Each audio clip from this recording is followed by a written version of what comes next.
강혜신의 오늘의 미국.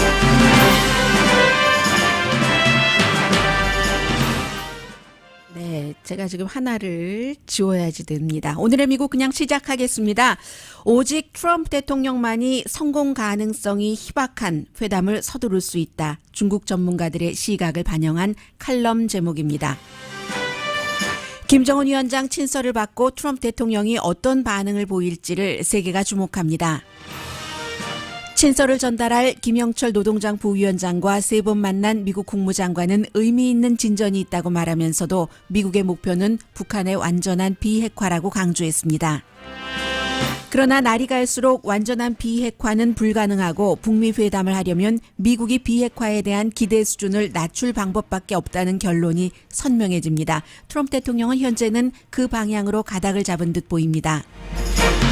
트럼프 대통령이 보수 작과를 사면했고 또 다른 사면 예고가 빅 이슈입니다.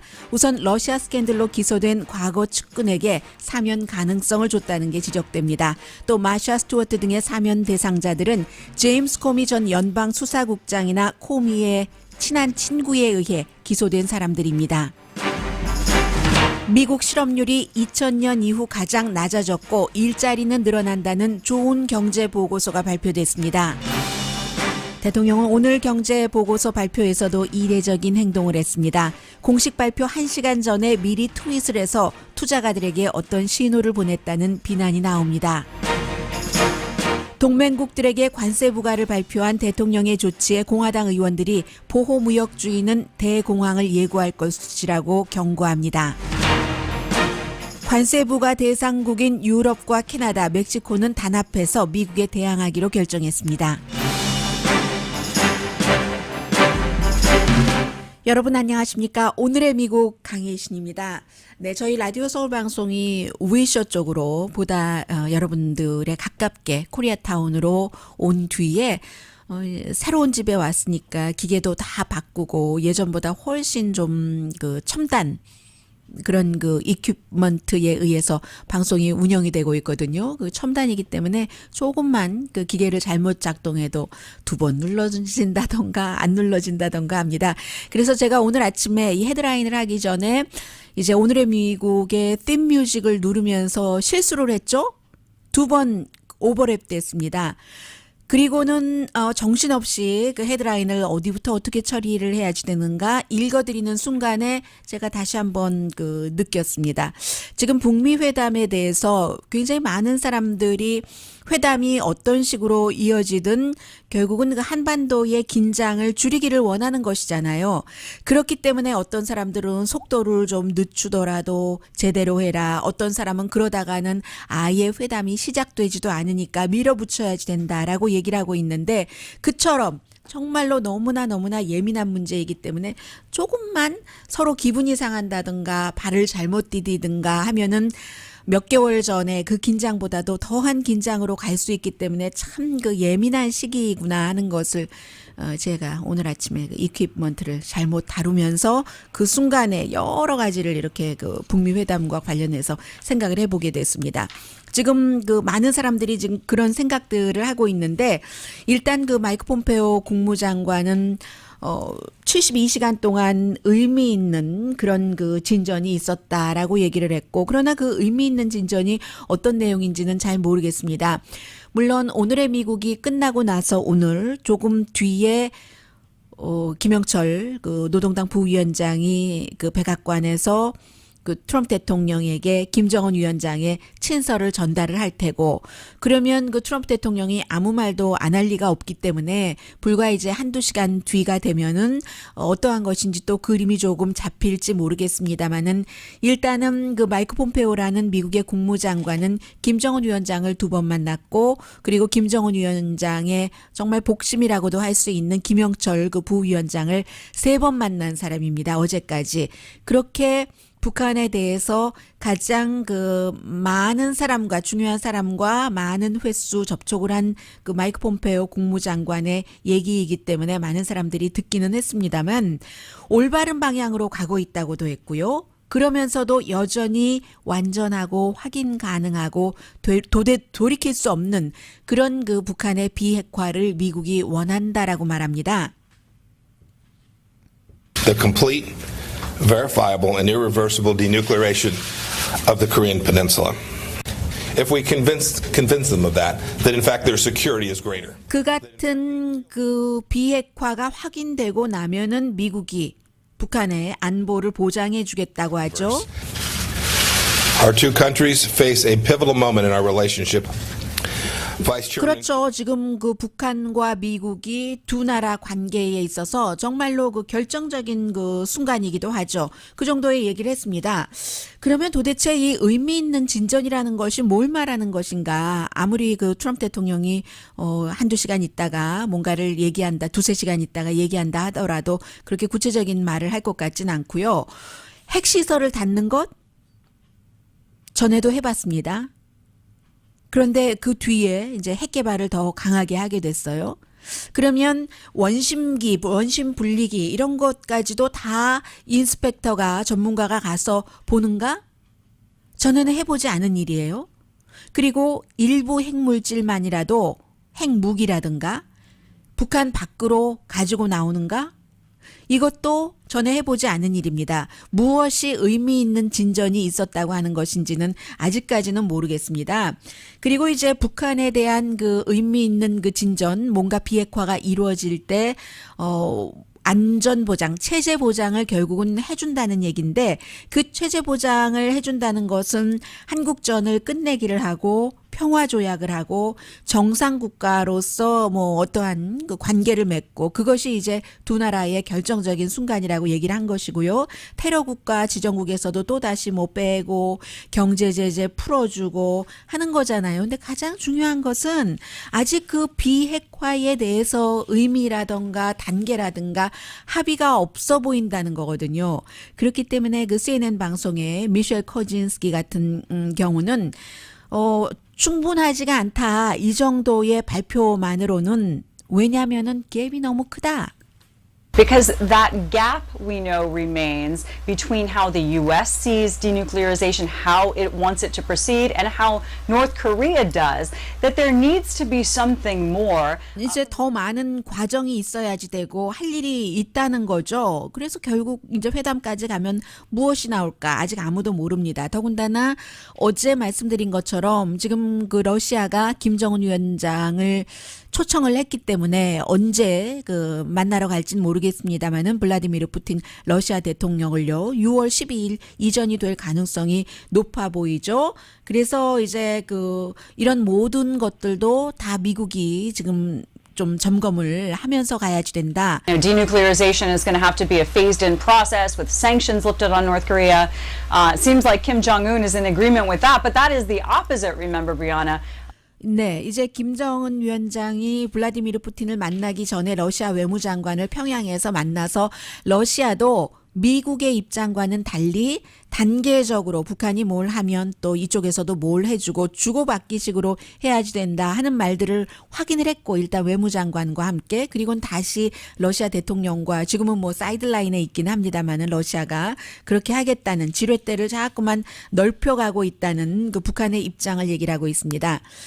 어제 저녁에 그 PBS 뉴스를 보니까 그 주디 우드로프요. 주디 우드로프 앵커가 역시 그 외교 전문 기자와 함께 닉 그 셰프린 기자와 함께 이 북한 문제에 관해서 얘기를 하고 있는데 지금까지 계속 말뿐이지만 원론적인 그런 그 의견 차이를 전혀 그 극복하지 못한 것처럼 보인다라고 얘기를 하거든요. So talking, but still some fundamental disagreement. Yeah, especially on denuclearization. 특히 비핵화에 대해서 그 브릿지를 줄이지 못한 것으로 보인다고 얘기를 하는데 그런데 이제 그 딕 쉐프린 같은 경우는 어제 그 트럼프 대통령이 얘기한 그 부분이요. 한 번에서 끝나지 않을 수도 있고 두 번, 세 번이 될 수도 있고 뭐 아닐 수도 미팅이 없을 수도 있다고 하지만 지금으로서는 뭐 없을 경우는 별로 없어 보입니다만 또 트럼프 대통령이니까 모르겠습니다만은 두 번, 세 번이라고 얘기한 것에 대해서 한국의 그 많은 언론에서는 아마 미국과 북한도 최근에 한국과 북한이 했던 것처럼 자주 만날 수도 있다는 뜻인가 이렇게 해석을 많이 하는데 저는 그 해석과는 미국에서 느끼기에는 조금 달리 느꼈거든요. 제가 느낀 부분이 바로 이 그 PBS의 그 딕 쉬프린 기자가 느낀 것과 마찬가지입니다. 트럼프 대통령이 이제는 본인들이 원했던 all at once 한 번에 다 화끈하게 그냥 깔끔하게 핵을 포기해버려라. 이런 것이 불가능하다는 것을 알고 기대를 낮추는 것 같다. 이런 얘기를 합니다. Well, maybe we don't have to have only one summit with Kim Jong-un, maybe 2 summits or even 3 summits. And that is evidence that the administration is considering that maybe this doesn't have to happen all at once, and that they're lowering some expectations for the summit. And that is hugely significant because that does mean that this gap 굉장히 그 시그니피컨트하다고 하죠. 회담에서 북미 회담을 연다 하더라도 그 회담 결과에 대한 그 기대를 낮춘다는 겁니다. 그래서 이제 미국은 오늘 아침 그 뉴욕타임즈를 보면은 일본발 기사였던 것으로 기억이 되는데요. 미국은 자꾸만 북한을 향해서 핵 포기해라. 남한처럼 잘 살게 해줄게. 미국이. 남한도 우리가 해줬잖아. 그 한국전 이후에 이런 식으로 얘기를 하고 마이크 폼페오 국무장관도 이제 김영철과 그의 그 일행에게 저기 저 마천루를 봐라. 뭐 이런 식으로 그 아주 그 높은 데 가서 밥을 먹고 하면서 그런 것을 보여주는데 북한이 원하는 것은 노동신문에도 분명히 며칠 전에 썼잖아요. 우리는 돈을 원하는 게 아니다. 그런데 트럼프 대통령은 불과 며칠 전에 북한도 대단한 잠재력이 있다. 이것도 미국에서는 어떻게 그 적국에게 인권을 유린하는 그런 독재자에게 그런 얘기를 할 수가 있느냐고 이슈가 됐습니다만 대단한 잠재력이라고 얘기하는 여기서의 잠재력이라는 것은 경제적으로 발전할 수 있다는 누군가가 도와주면 경제 제재를 또 풀어주면 외국 투자가 들어가면 그런 얘기잖아요. 같은 국민인데 같은 민족인데 나만 봐라. 우리가 도와줬더니 좀 기분 나쁘긴 했어요. 그 말할 때 트럼프 대통령이. 우리가 도와줬더니 잘 사니까 북한도 우리가 도와주면 잘 살게 될 것이다. 이런 얘기를 자꾸만 하지만 그것도 중요하기는 하되 정말로 김정은 위원장이 원하는 것은 체제 보장, 안보 보장, 파워 보장이라는 거죠. 그리고 이제 그 또 다른 미국의 많은 언론이 한국에서 먼저 나온 얘기예요. 이 내용은 그것을 이렇게 정리를 하는군요. 워싱턴 포스트는 한국 측이 지금 청와대가 원하고 있다. 싱가포르에서 트럼프 대통령이 뭐 이틀이 걸릴 수도 있고 2번, 3번이 될 수도 있다고 하는데 12일에 회담을 하고 나서 그게 잘 되면 확대 회담에서 한국도 들어가길 원하는 것. 이게 이제 지금 한국이 원한다는 것이고 워싱턴 포스트는 워싱턴에서는 너무 이르지 않는가? 정말 그 우물에서 숭늉 달라는 식 아닌가? 이렇게 생각하는 사람들이 많다고 얘기를 합니다.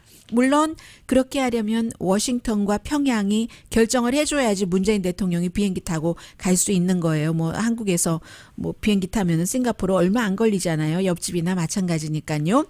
그래서 이렇게 초대를 해줄까? 초대를 하자면 여러 가지 그 제반 사항이 마련돼야 되고 그리고 그런 것들이 다 된다 하더라도 트럼프 대통령 같은 경우는 그러면 그 뉴스의 포커스를 나눠 가져야 되는 거잖아요. 도널드 트럼프와 김정은이 가져야 되는 것을 문재인 이렇게 세 사람 함께 나눠 가져야 되는 것을 트럼프 대통령이 그것을 용인을 할까? 그래서 이제 한국에서는 이미 청와대에서 물론 금요일부터 그 싱가포르에서 열리는 그 연례 컨퍼런스 준비를 한다고 하지만 그 준비팀이 13일에 문재인 대통령이 합류할 수 있는가 이 일까지 지금 뭐 거의 함께 하고 있는 것처럼 준비를 하는 거죠. 그렇게 될지 안 될지 모르지만 그런 식으로 지금 얘기를 하고는 있습니다. 그럼에도 불구하고 이게 이제 같이 가면 종전선언 비슷한 이런 것을 한다는 건데 전문가들은 그 정도의 선언이 뭐가 대단히 중요하냐. 정치적인 선언밖에 되지 않지 않느냐. 별 의미 없다라고 얘기를 하고 있습니다만 이것은 미국에서 볼 때는 의미가 없는 것이고요.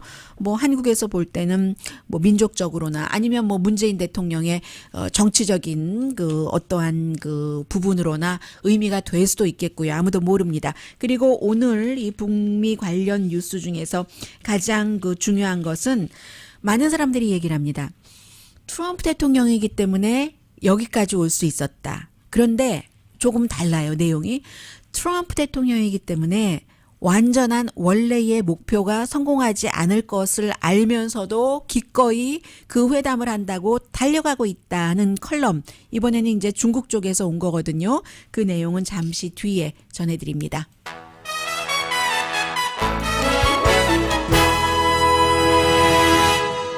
플러스 미국 사람들이 어제 오늘 가장 중요하게 생각하고 있는 뉴스의 의미 전합니다.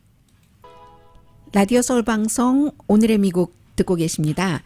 네, 카네기 재단 국제평화 카네기 재단에서 연구를 하고 있는데 관련 책도 여러 권 썼고요.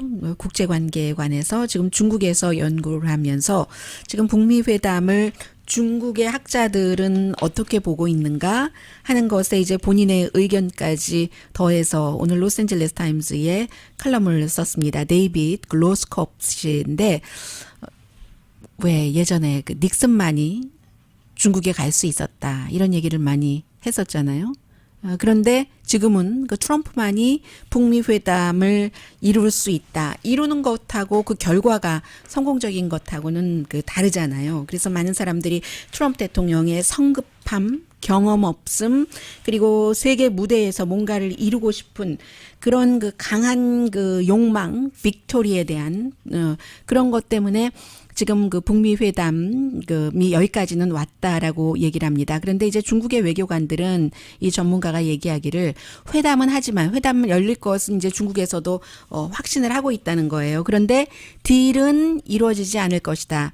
만나기는 하는데 협상은 이루어지지 않을 것이다. 다만 단기간에 한반도의 극박한 긴장은 이제 줄어들 것이다. 미래는 이제 또 다른 얘기를 하고 있어요. 뒷부분에 가면 트럼프 팀이 그동안 굉장히 산만하고 변덕스럽고 충동적인 것을 많이 보여줬는데 그에 비해서 북한이나 중국은 전략적이고 경험이 많고 계산적이었고 한국의 경우는 이제 두 나라 북한과 미국 사이에서 중재 역할을 굉장히 안정되게 잘해왔는데 도대체 이 단기적인 만나야지 된다, 내가 뭘 이뤄야지 된다 이런 열망이 장기적으로 무엇을 할 수 있을까라는 겁니다.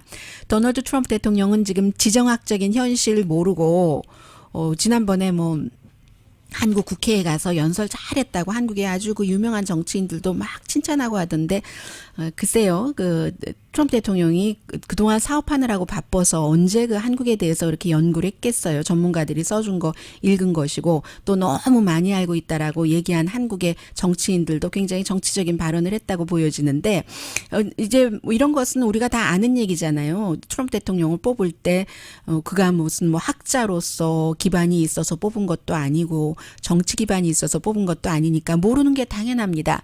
도널드 트럼프 대통령은 지정학적인 현실도 모르고 디테일도 모르고 그에 비해서 성취하고 뭔가에 이기고 싶은 마음은 굉장히 강한 사람이라는 이 지적을 카네기 재단의 이 데이빗 로스콥 씨가 하고 있습니다. 김정은 위원장은 국제적으로 트럼프 대통령과 만나기만 하더라도 위상이 높아지고 제재도 어느 정도 좀 풀어주고 외국 지원 들어오고 파워를 유지하는 게 이제 가장 중요한 거죠. 문재인 대통령으로서는 남북한의 긴장이 줄어들고 경제적으로 북한에 길도 놓고 뭐도 놓고 해서 어디서 비싸게 수입해오고 어디다가 아웃소싱 줘야지 되는 거 북한에 꼼꼼하고 싼 노동력 이용하고 좋잖아요. 그런 거 문재인 대통령 정치인으로 볼 때 정치적으로도 굉장한 베네핏이 있을 테고요. 당장 지방선거에서 베네핏 볼 것 아니겠어요. 중국으로서는 이제 최근에 어느 정도 개입을 해감으로써 미국의 파워를 본인들의 국경에서 좀 더 약하게 할 수 있는 것. 그런 것. 오버랩되는 부분이 분명히 있을 수 있다고 얘기를 합니다. 그러나 그 목표, 오버랩되는 목표가 북한의 비핵화인데 성취될 수 없다고 보죠. 미국의 중앙정보국 CIA조차도 평양이 핵을 포기할 뜻이 없다고 결론을 내렸다잖아요. 그리고 북한은 몇 개의 핵탄두를 숨길 수도 있고 숨기면 어찌 알겠어요. 아무리 한반도 반쪽이 좁다고 할지라도 모르죠. 외국인으로서는 알 수가 없죠. 과학자들의 능력이 여전하고 그래서 또 김정은은 뭔가를 뒤에 감출 수밖에 없다는 겁니다. 상식적으로 생각을 해도 리비아나 그 이라크의 지도자들이 정말 그 뒤로 낮아빠지면서 죽는 것을 봤고 처참하게 그것뿐이 아니라 북한하고도 지금 절교하자 했다가 근데 네가 만번하면은 다시 만날 수도 있어 하고 편지를 보내기도 하고 하는데 뭐를 믿고 모든 것을 다 내주겠습니까? 이런 그 컬럼을 지금 전문가가 쓰고 있어요. 물론 각 국가마다 얻을 것이 있다고도 지적을 합니다. 한국은 일단 긴장 끝내는 것, 또 전쟁 끝이라는 종전선언이라는 것을 뭐 13일이 아니더라도 할 수 있게 되겠고요. 적어도 이 회담에서 트럼프 대통령은 말로라도 비핵화를 이뤘다라고 이제 정치적으로 선전을 할 수 있다는 얘기예요. 괄호 열고 구체적인 것은 나중에 하자. 아니면 never. 절대로 구체적인 것은 비핵화는 이루어질 수가 없다던가요.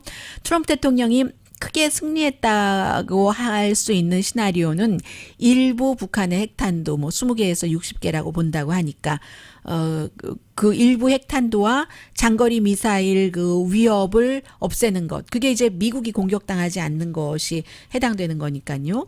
김정은 위원장으로서는 아니다 하지만 주한 미군 감축은 이제 이런 핵협상이 이루어지면서 되는 것을 기정사실화 하는 겁니다. 그게 이제 뭐 지금 문재인 대통령의 특보인 문정인 교수나 아니면 이명박 전 대통령의 보좌관이었던 누구죠?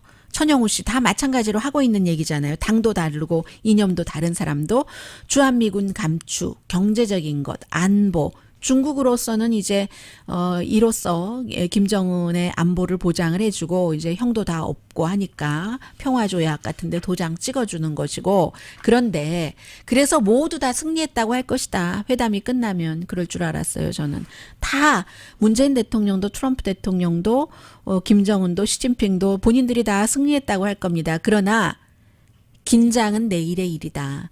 몇 개월 전에 있었던 그런 긴장감으로 되돌아갈 수도 있다라고 얘기를 합니다. 그래서 도널드 트럼프 대통령만이 이 딜을 시작할 수 있었는데 시간이 지날수록 그게 변형돼서 도널드 트럼프 대통령만이 정말 이룰 수 없는 조약에 빨리 가서 서명을 할 수 있는 그런 사람이다라고 얘기를 합니다. 그런데 그렇다 하더라도 분명히 그 좋은 부분들이 다 있을 거예요. 일단 물꼬를 텄잖아요. 물꼬를 트고 그 뒤에 평양과 뭐 워싱턴에 뭐 연락사무소도 둘 수 있는 것이고 한국은 지금 보니까 이 상태로는 많이 더 관계가 좋아질 수도 있는 거고요. 그러다가 또 뒤로 갈 수도 있습니다. 그러나 아직까지는 이제까지 역사상 이만큼 앞으로 나간 적은 없으니까 이것만 하더라도 어쨌든 뭐 평화로 갈 수 있는 굉장히 좋은 기회다라고 보는 사람들이 더 많은 것 같고요. 이것은 절대로 안 된다라고 얘기하는 굉장히 또 그 보수적인 시각을 극단적인 시각을 갖고 계신 그런 분들도 계실 테고요. 보죠 뭐 일단 오늘 김영철의 그 친서를 보고 나서 트럼프 대통령이 어떤 반응을 보일지요. 그리고는 미국에서는 어제부터 오늘 아침까지 이게 굉장히 중요한 이슈인데요. 트럼프 대통령이 지금까지 대통령이 되고 나서 여러 명을 사면을 시켰어요. 뭐 가장 유명한 사람 가운데 한 사람이 정말로 그 애리조나주에서 이민자들에게 극악 무도한 그 처우를 했었던 조 그 알파이오라는 사람이요. 그 땡볕 100도가 넘는 사막에서 하루에 뭐 밥도 그 세 끼를 몇 달러에 먹게 하고 정말 대단하잖아요. 그리고 본인이 항소하지도 않았는데 이 사람 그 셰리프 사면을 해줬는가 하면은 그 다음에 뭐 여러 명 뭐 며칠 전에는 뭐 스포츠맨도 사면을 해줬고 있는데 어제는 인도계 작가면서 감독인 그 디네시 디수자 이 사람은 테드 크루즈 텍사스가 지역구인 상원의원이 사면해야지 된다고 했는데 굉장히 그 보수의 입장에서 그 오바마를 비난하고 이런 뭐 영화도 만들고 힐러리 클린턴도 비난하는 영화도 만들고 했었던 그 사람인데 누가 기소했는가 하면은 트럼프 대통령이 해고해버린 뉴욕의 검사가 이 사람 기고한 사람이거든요. 트럼프 대통령이 이 사람을 사면하면서 불공평하게 이제 처우를 받았다라고 했고 그리고 이제 그보다 그것보다 더 유명한 여러분들 혹시 이름은 기억나지 않으시더라도 저도 아웃라인만은 선명하게 기억이 나는데 민주당이에요. 오바마 대통령 당시에 오바마가 대통령이 되고 나서 일리노이의 그 상원 의원 자리가 비었잖아요. 그때 항상 그 자리가 비면은 주지사가 그 선거가 치러지기 전까지 누구를 임명을 할 수가 있는데 그 임명권을 당시에 그 일리노이의 민주당 주지사로서 돈 받고 팔려고 했었던 그거 이외에도 여러 가지 뇌물 받고 그 뇌물 받고 한 것이 그 당시로서는 굉장히 기상천외했었어요. 그래서 로드 블라고예비치 라는 이 주지사가 14년형을 이제 언도받고 4년 정도 어느 정도 아무튼 복역을 했어요. 그런데 그리고 본인도 내가 정말 잘못했다고 길티를 시인을 했어요. 그런데 최근에 이제 부인이 많이 이 사람의 남편의 그 사면 운동을 하면서 왜냐하면 이 사람을 이렇게 정치적으로 다 몰고 갔다. 누가 몰고 갔느냐? 트럼프 대통령을 몰고 간 그런 사람들이 몰고 갔다. 막 이렇게 해서 이제 했는데 트럼프 대통령은 이 사람과 본인이 진행을 했었던 쇼에 그 초대된 적이 있어요.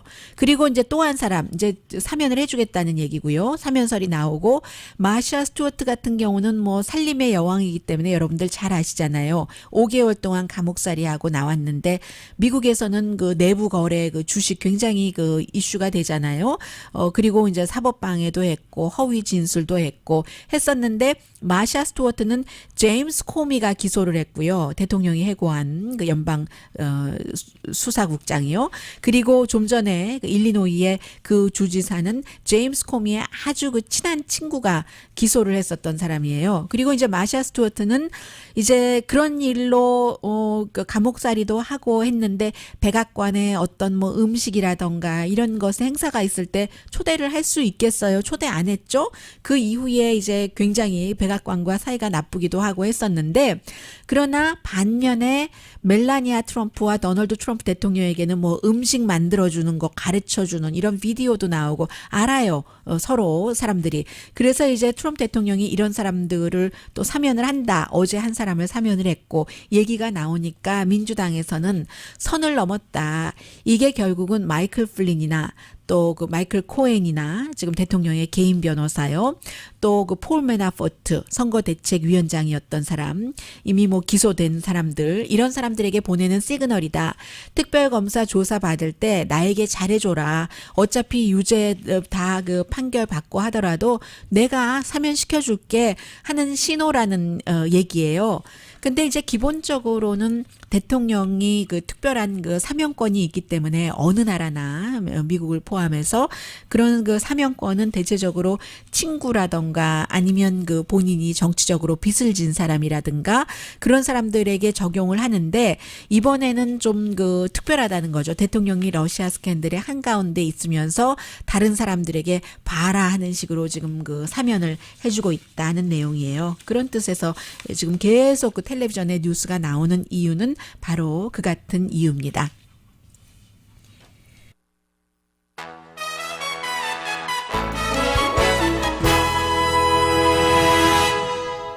라디오 서울 방송 오늘의 미국 듣고 계십니다. 오늘 아침에 그 대통령이 발표되기 1시간 전에 트윗을 했어요. 실업률에 대해서 8시 30분에 봐라. 이게 이제 동부 시간이니까 로스앤젤레스 시간으로는 새벽 5시 30분이었는데 긍정적이다 뭐 이런 그 신호였어요. 근데 이제 이것을 전문가들은 비밀 정보라고 하거든요. 왜냐하면 백악관은 이제 노동부에서 발표하는 뭐 상무부도 마찬가지지만 여러 가지 그 자료에 대해서 하루 전에 본답니다. 하루 전에 봤으니까 대통령이 안 거예요. 그리고 대통령이 봐라 뭐 이렇게 얘기하는 것은 긍정적이니까 하는 신호를 주면은 8시 30분이면 주식시장이 이제 개장되기 그 전이잖아요.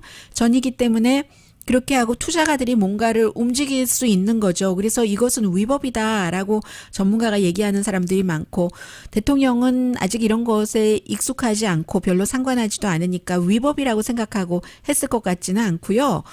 그리고 이제 대통령의 경제자문은 많은 전문가들이 이것은 주식시장에 너무나 큰 영향을 미친다라고 하니까 아니 대통령이 뭐 수치를 얘기한 것도 아닌데 뭐가 잘못됐어? 이렇게 지금 답변을 하고 있습니다. 그게 이제 5월 달에 농업 이외의 일자리가 22만 3천 개나 만들어졌다는 아주 그 굿뉴스거든요. 한 뭐 19만 개에서 20만 개 정도 만들어지지 않을까 이렇게 예상을 했었고 지난 12개월 동안 평균 한 달에 일자리가 한 19만 개 정도 만들어졌답니다. 뭐 4월 달에는 조금 적게 만들어지긴 했지만요. 그래서 이제 실업률도 4월 달에 3.9%에서 5월 달에는 3.8%, 18년 만에 최저입니다. 2000년부터 지금까지 사이에 실업률이 이제 가장 그 낮아진 거예요. 그리고 사람들이 돈 버는 그 수입이요. 인컴 같은 경우는 1년을 기준으로 할 때 1년 전보다 2.9%가 늘어났으니까 이제 괜찮은 거고요. 아무튼 경제 자체는 굉장히 올바른 방향으로 나가고 있다. 이게 지금 트럼프 대통령에게 가장 큰 무기죠.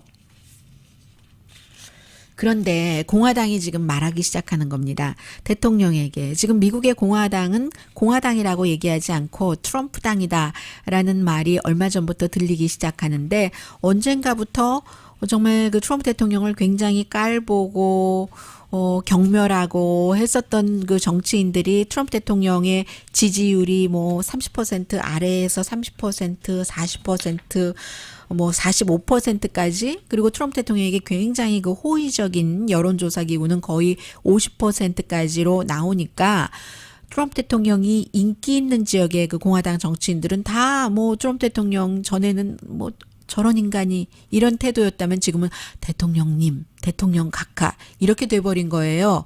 그런데 경제에 대해서는 지금 공화당이 원래 공화당의 색깔을 말하기 시작했습니다. 자유무역의 그 챔피언이잖아요. 이게 이제 그 유럽, 멕시코, 캐나다에 다 뭐 철강, 알루미늄 관세부가 이제 시작했기 때문에 한 건데 도널드 트럼프 대통령이 아메리카 포스트라고 얘기하는 게 이게 아메리카 포스트가 아니다. 바보 같은 짓이다. 네브라스카가 지역구인 벤 세시 그 공화당 의원입니다. 전에 우리가 해보지 않았는가. 보호무역주의라는 그 커다란 이불이라는 것은 그로 인해서 미국의 대공황이 시작되지 않았는가. Make America Great Again이 아니라 Make America 1929년 Again 이어선 안 된다라고 경고를 하고 있고요. 이 경고 별로 들을 것 같지 않아요. 트럼프 대통령이. 애리조나의 제프 프레이크는 무역 전쟁은 좋게 끝나지 않는다. 돈 갖고 싸우다가 좋게 끝나는 집안 보셨어요? 뭐 가정이나 국가나 단위만 다르지 마찬가지 아닐까요? 돈 싸움은. 유타가 지역구인 오린 해치 상원의원은 철강, 알루미늄 관세에는 미국인들 결국은 이러저러해서 세금이 올라가는 것이다. 소비자, 제조업자, 근로자 모두에게 나쁘다. 라고 얘기를 했고요. 뭐 대체적으로 뭐 펜실베니아가 지역구인 의원 같은 경우도 미국 소비자에게 세금을 더 내게 하는 아주 나쁜 뉴스다라고 말을 하고 있습니다. 지금 그 WTO에 일단 우리가 뭐 좀 협의를 하도록 좀 중재 좀 해주세요 하고 제소를 했고요. 유럽연합이 켄터키 볼본 늘 말씀드리지만 모로사이클 또 뭐 민주당 의원 낸시 펠로시가 있는 지역구인 그 뭐 블루진 같은 거, 리바이스 같은 것 이런 것들에게도 다 유럽에서 관세를 붙인다고 하고 멕시코는 돼지고기 미국산, 포도 멕시코에서 뭐 아보카도나 이런 거 많이 오지만 미국에서 포도를 멕시코에 많이 보냅니다. 치즈, 사과 또 미국에서도 또 특별한 그 철강을 보내는 게 있잖아요. 플랫 철강 같은 거 여기에 우리도 관세 붙이겠다고 하고 캐나다도 뭐 화장지 같은 거 캐나다에서에 대해서는 오늘도 그 트럼프 대통령이 또 그 트윗을 알고도 그렇게 하는 것 같아요. 트럼프 대통령의 트윗을 믿는 사람들이 있으니까. 캐나다 무역 적자 아니거든요. 미국 흑자거든요. 지난번에 그렇게 해서 어디선가 바로 잡았는데 오늘도 또 그렇게 얘기를 하고 있어요. 그러니까 트럼프 대통령이 트윗을 할 때는 여러분들께서 트럼프가 오라 맞아 이렇게 얘기하시면 나는 바보야. 트럼프 대통령 말을 무조건 다 믿어.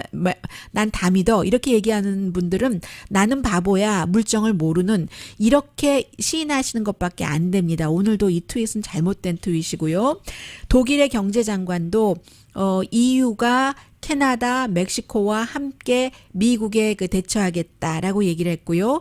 임마누엘 마크롱 프랑스 대통령은 아예 미국이 이렇게 철강과 그 알루미늄에 대해서 관세를 부과한 것이 불법이라고 얘기를 했습니다. 왜냐하면 미국에서 그 얘기를 미국의 안보 때문에 그렇다라고 얘기를 했으니까 그렇게 이제 맞받아치는 거고요. 세계는 1930년을 또 경험하고 싶냐? 미국의 국수주의는 전쟁을 의미한다. 캐나다 총리는 도저히 받아들일 수 없다라고 얘기를 했고요. 월스트리트저널도 트럼프 대통령을 지지하지만 이게 단기적으로는 어떨지 모르지만 장기적으로 정말 나쁜 정책이다라고 얘기를 했고, 임마누엘 마크롱 대통령, 트럼프 대통령은 말하는 것을 다 믿으면 안 돼요. 말과 행동이 일치하지 않습니다. 이것이 이제 본인이 얘기하는 협상의 그 예술일 수도 있고요. 그런 협상의 예술을 좋아하시는 분들도 계시지만 역겨워하시는 분들도 계시겠죠. 임마누엘 마크롱의 당신은 아주 완벽해야 돼, 완벽하게 보여야 돼 하면서 그 양복에 보이지도 않는 비듬 털어주는 신용하는 때가 언제예요? 프랑스 대통령이 아무튼 이렇게 나왔습니다.